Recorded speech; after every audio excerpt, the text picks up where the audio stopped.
діни ұйымдар өкінішке орай соңғы жылдары мемлекетте ашық насихатқа түсті. 2 әйел алу, 3 әйел алу, ресми ағаш арқылы емес неке қию.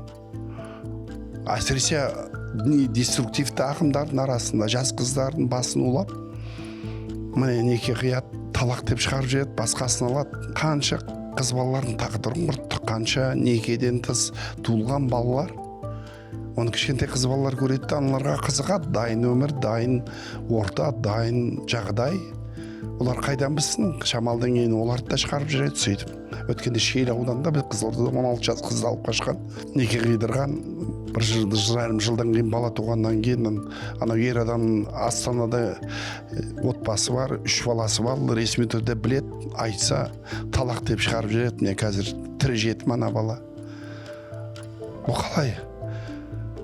Оның некесін қиған кім? Оны былай қарасаң, біздің діни ұйымдарда бұған жауаптылығы бар. Насихат, дұрыс насихаттау керек.